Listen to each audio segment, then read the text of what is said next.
Around here, you have to work to earn your titles. Yes. Bo and I have known each other for some years. As you know, I executive produced the Roll Tide War Eagle film that Bo stole the show in, and then was the consulting producer for Bo's own 30 for 30 documentary. We've shared many great meals. We've shared many great times together as friends. Of course. But 3 years ago, we shared, 3 years ago to this week, right? To next week. Absolutely, yes. We shared what, in my career, was maybe the most special week and most emotional week. And Bo, as you know, comes back year after year to continue on with Bo Bikes Bama.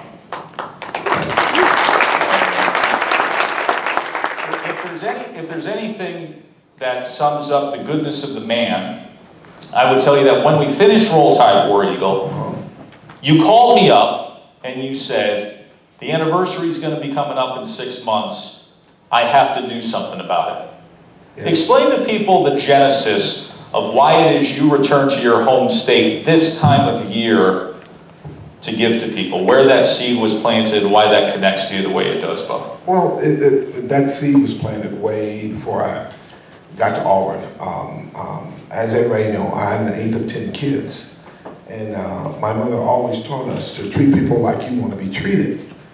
And after the devastating tornado here in 2011, and with all the loss of life that happened here, I just felt compelled to come back home to try to help in any way, shape, form, or fashion. And I sat on my bed one Saturday evening, and I was talking to my wife, and I was talking about what could I do to help to give back. And I said, well, golf outing is out because because you can only get a certain amount of people out on the golf course. And I said, everybody don't know how to play golf. I said, well, maybe I'll do a bike ride. And I looked at my wife and I said, I think I'm gonna ride across the state to raise money for the tornado victims. And my wife looked at me with that look like all wives give husbands when they come up with these bonehead ideas, like, you have lost your damn mind. And I said, no, I'm serious. I said, because one thing that everybody knows how to do is ride a bicycle.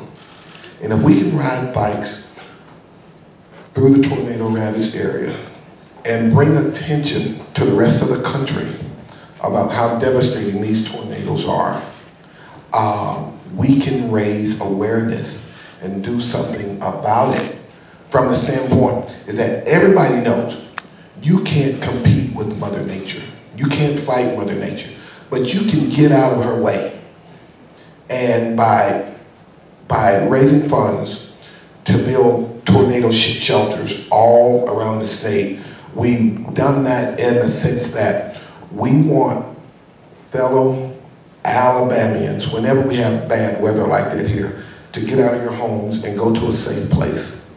And that safe place we have constructed, if I'm not mistaken, I heard from the governor a couple of days ago. I was in Chilton County with him touring one of these storm shelters. And he said that as of today, we almost have 200 shelters built across the state.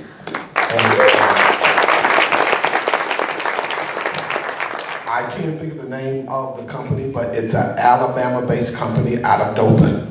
And they build these tornado shelters to hold 90-something people, but if you get in a pinch, you can squeeze 125 people inside this structure. It has running water, it has lights, it has a unisex restroom in it, and it can withstand winds up to over 300 miles an hour. And it's something good. It's nice to know that I can look at that facility and say, not only myself, but everybody that has donated is because of this, have caused this structure to be here.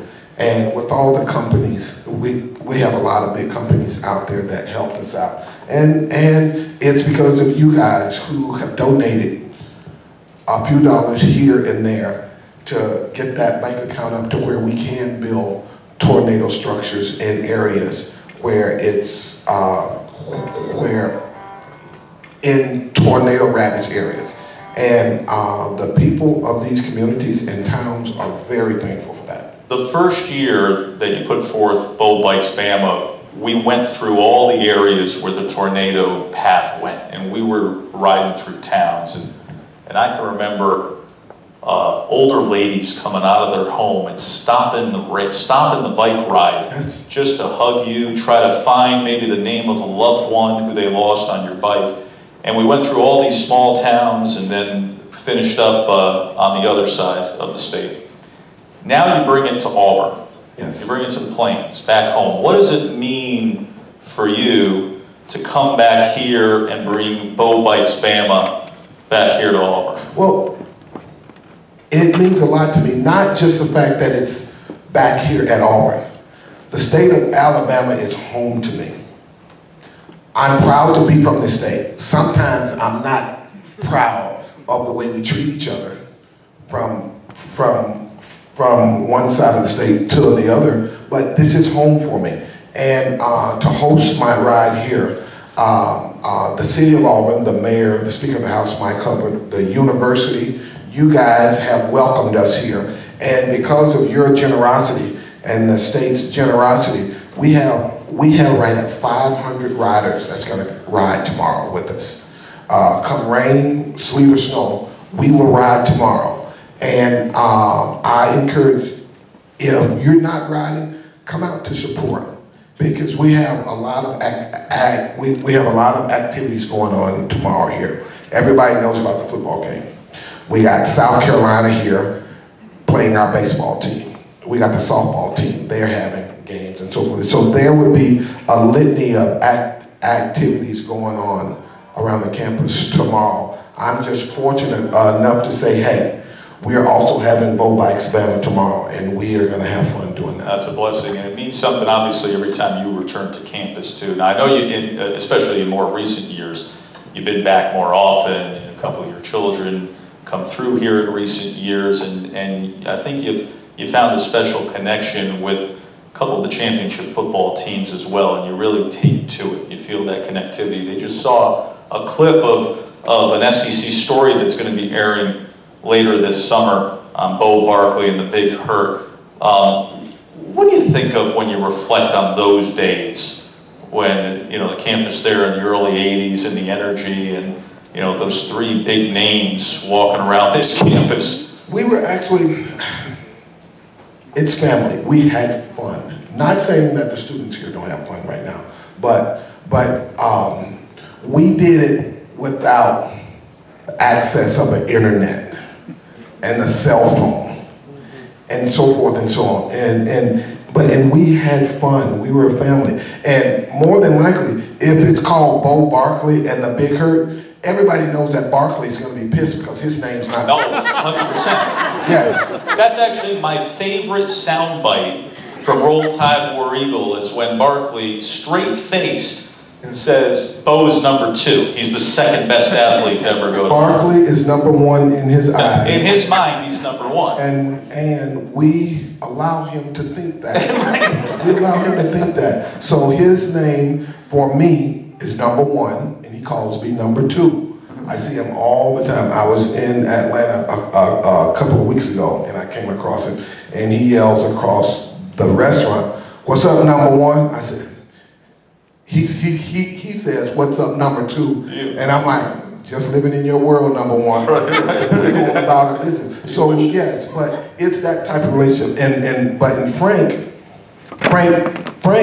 was entering Auburn when we were leaving Auburn. So he just took up where we left off. And we have had tons of guys that come through here, not just us 3. We had Tim Hudson, the Braves pitcher. We have tons of guys that are in the NFL and in the major leagues that's playing ball right now. And it gives me great joy and pleasure to come back here and see the older guys coming back and mentoring and talking to the younger guys. And it's not just for the athletes, it's students also.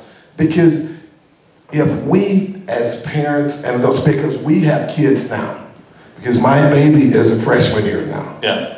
And no, a senior, what am I talking about? She's a senior.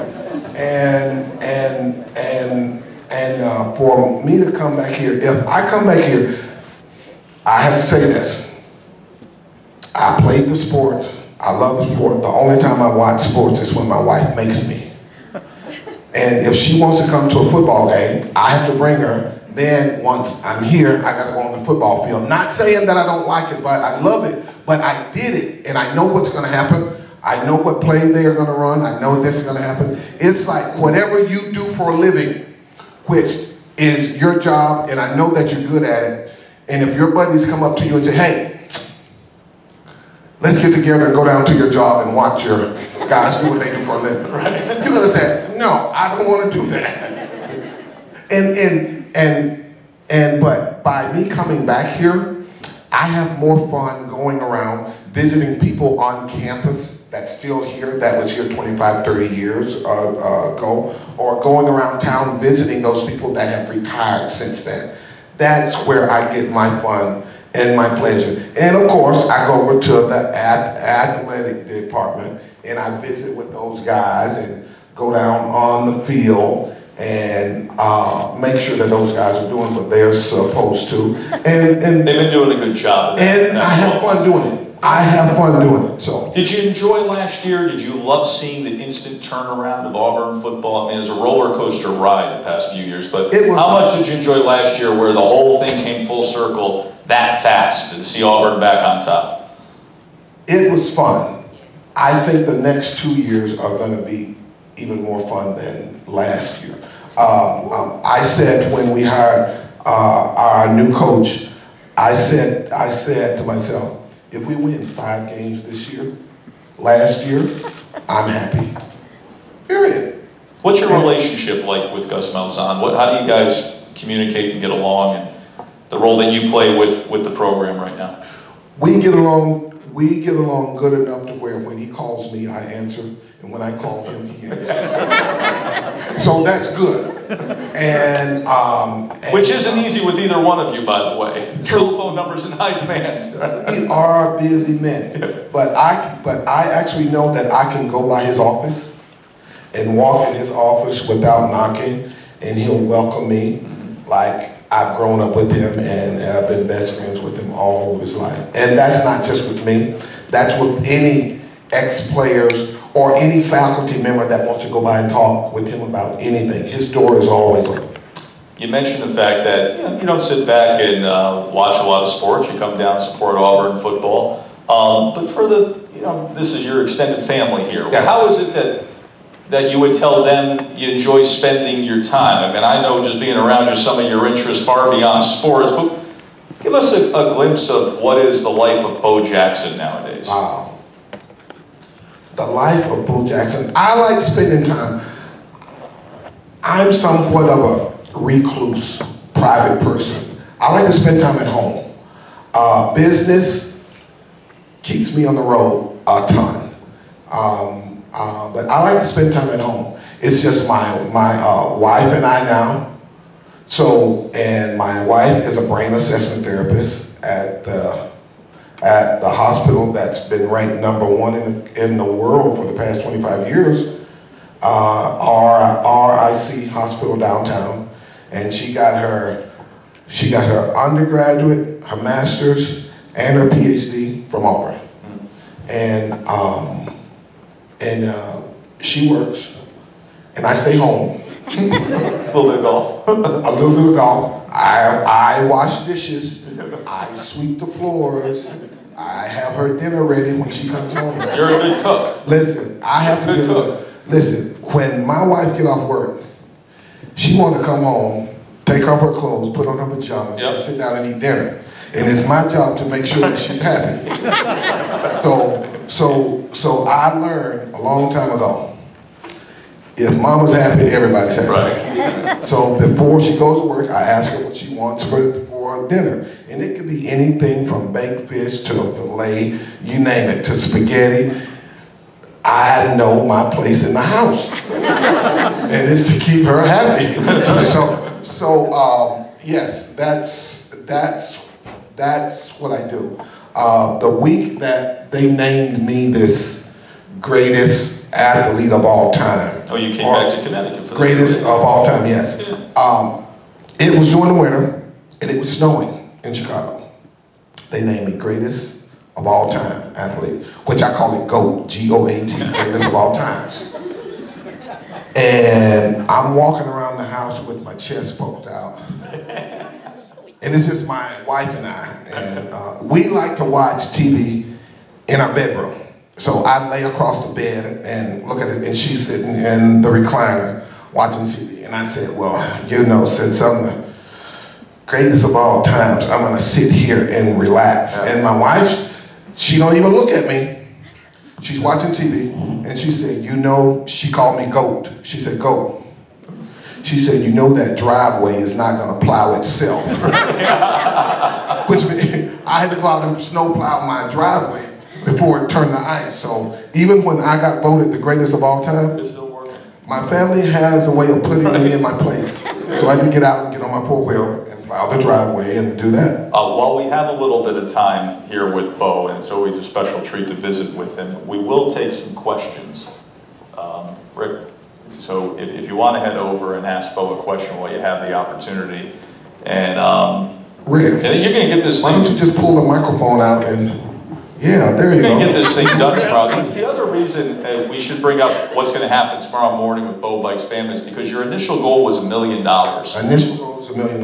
And it's tough to raise $1 million. I mean, that's It's tough.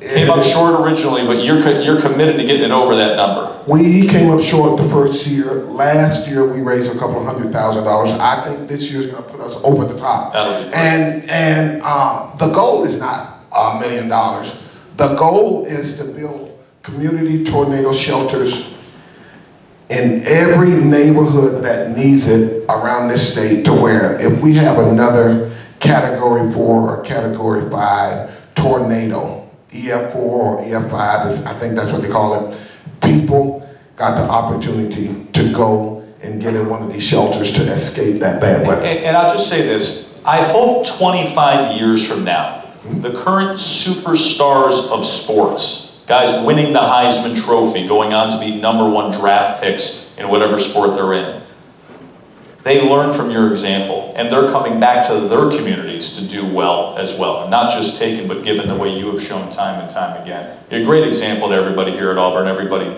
nationwide. Sir? Yes, where would you like people to come tomorrow when people are coming to support you and your Bo Bikes Bama? Actually, I think we are going to start our ride tomorrow morning at 7 o'clock out at the museum, off of College, and our trip takes us out Wire Road, and I think our first rest stop is at Coach Dye's farm, which is about 15 to 16 miles from here. And I don't know where the second and third stop is, but that's the 62-mile ride.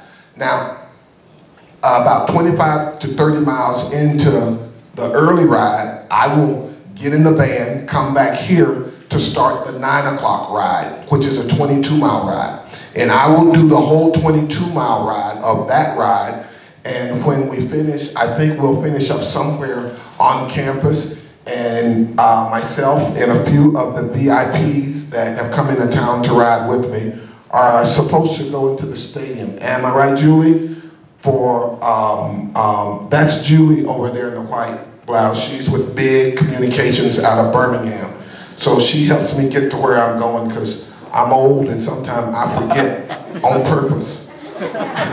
So we are actually looking, we will be all over the campus. Just like I said, there's over 500 cyclists here, and if you miss us, you need to go get you some glasses. So we will be all over campus tomorrow, but we will start and finish at the museum. Thank you. Mr. Jackson, it's a pleasure. My name's Alex Durrence. I'm a junior in journalism here from Maryland, and quite an obscure question for you, but I live and die with the Baltimore Orioles, and I want to see what prompted you when you caught that fly ball in center field, what prompted you to climb up and run the ball?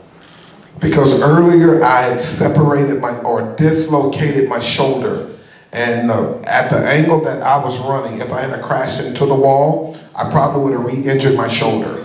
So instead of crashing into it, I just decided to do what I used to do when I was a kid and just run up the wall and come back down. That seems easier to me, logical.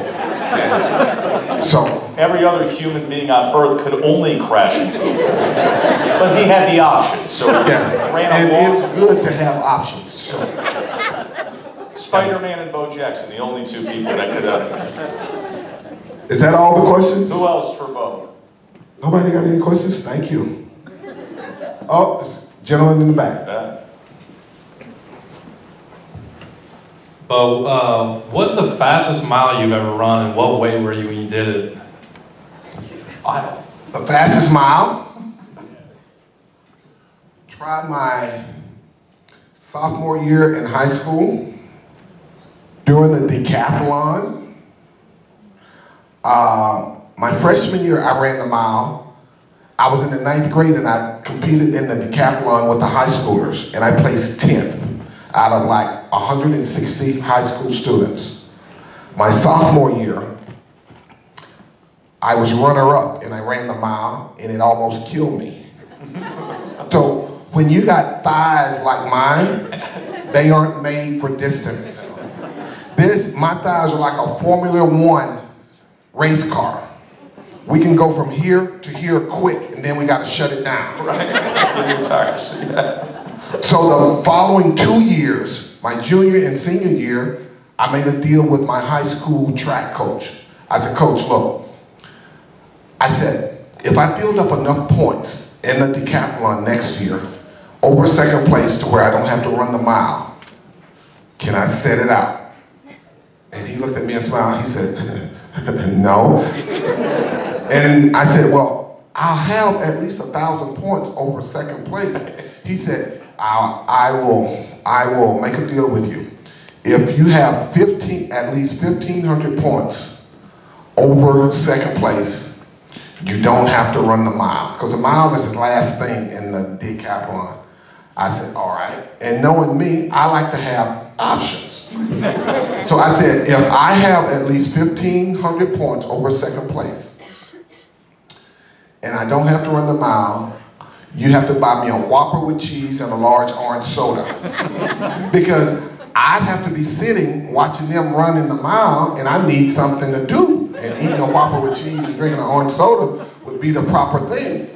So my junior and senior year, needless to say, I was a state decathlon champion, and I didn't have to run the mile. So the last mile I ran, it had to be almost 7 minutes.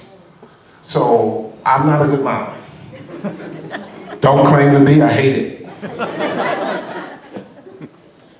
Hey, hello, Mr. Jackson. My name is Bradley Burrows. I am a senior, and I'm currently in charge of the freshman leadership programs we have here. With you being such a great role model for Auburn and giving back to the community in so many ways, what would be the best piece of advice that you would give to any freshman, especially since they're their first year, they have 4 years to give back? What's the best piece of advice to give to freshmen so they know how to give back to the community in the best way possible? I think the advice that I would give to freshmen, incoming freshmen, is that I would tell them like I told all 3 of my kids when they were freshmen. You go there, don't get caught up in all the things that are going on around campus. Your freshman year is the year that you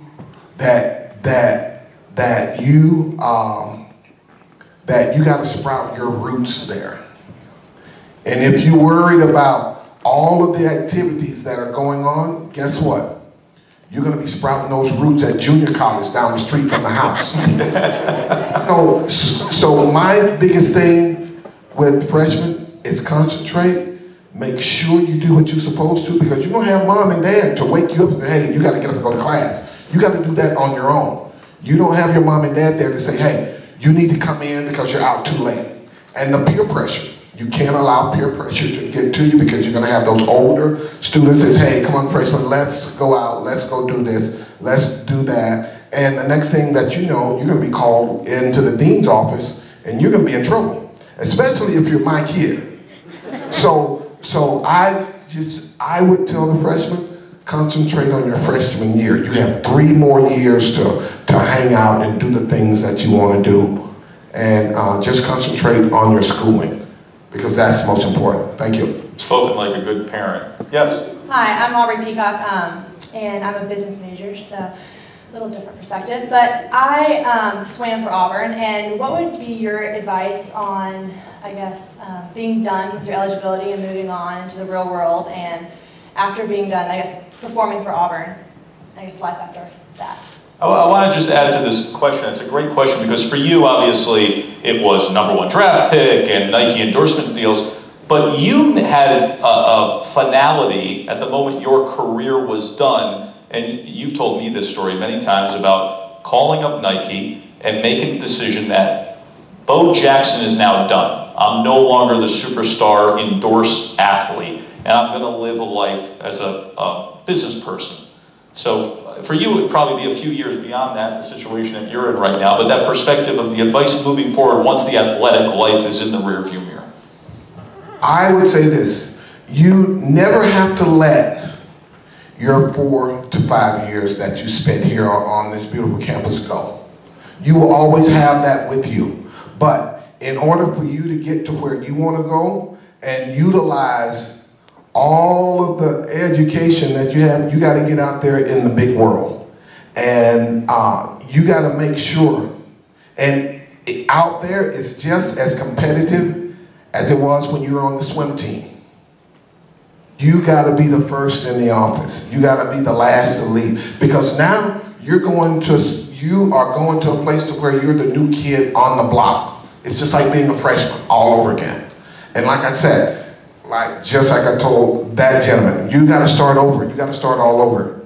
You got to plant new seed. You got to grow new roots. And you got to make sure that when you do that, what my mother told me is that if somebody gives you a job, make sure you do that job 1,000%, because you never want the person that you're working for or the company you're working for have doubt about your work ethics. And I tell my kids the same thing. I said, in order for you to be successful in life, you got to show your employer that you want to be successful by going the extra mile, by doing the things that you're supposed to, getting your rest. Getting your rest. A lot of people don't know. I'm 85 years old, but I look good for 85 because I get my rest.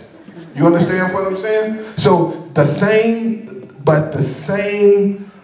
hunger, the same burning desire that you got in the pit of your gut to be a successful swimmer, you gotta take that attitude to the workplace now.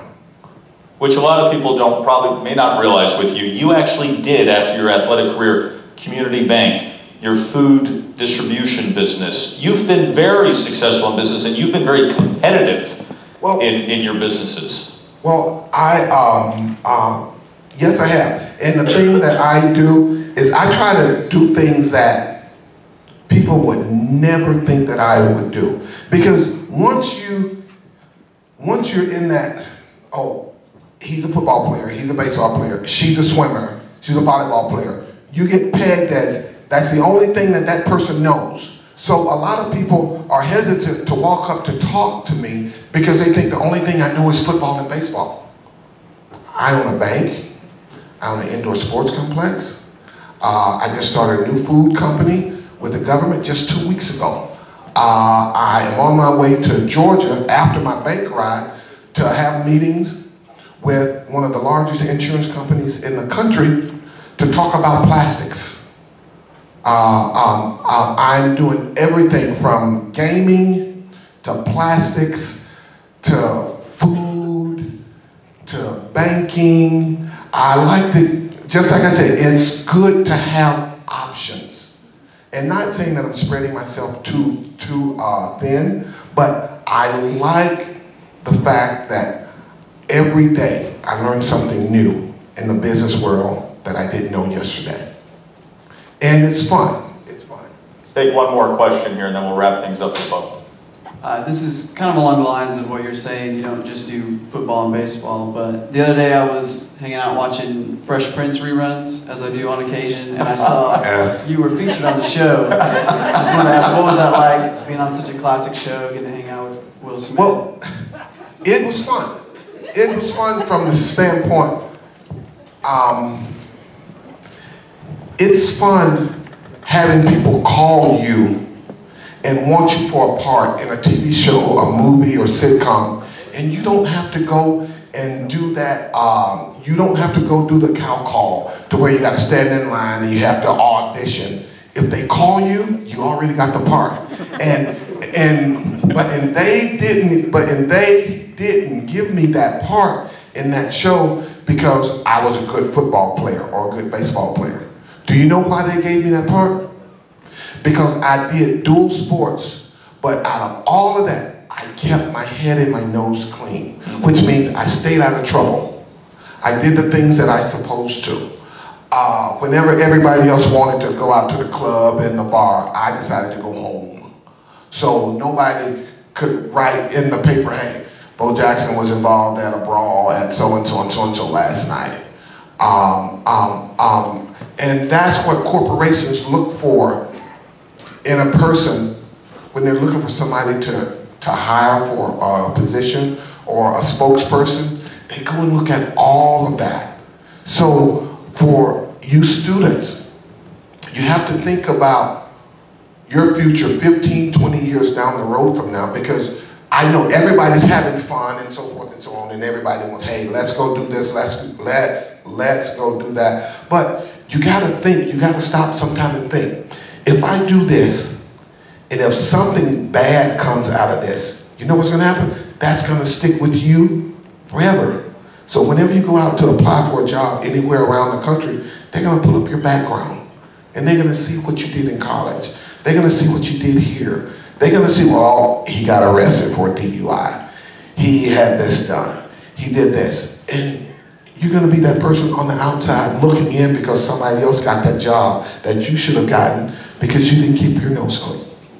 Bo Bikes Bama, tomorrow morning, I invite everybody to go on the web to Bo Bikes Bama and donate if you can for the cause. It's been a wonderful 3 years of watching the fundraising. Yes, and we will continue to do this as long as I'm able to ride a bike.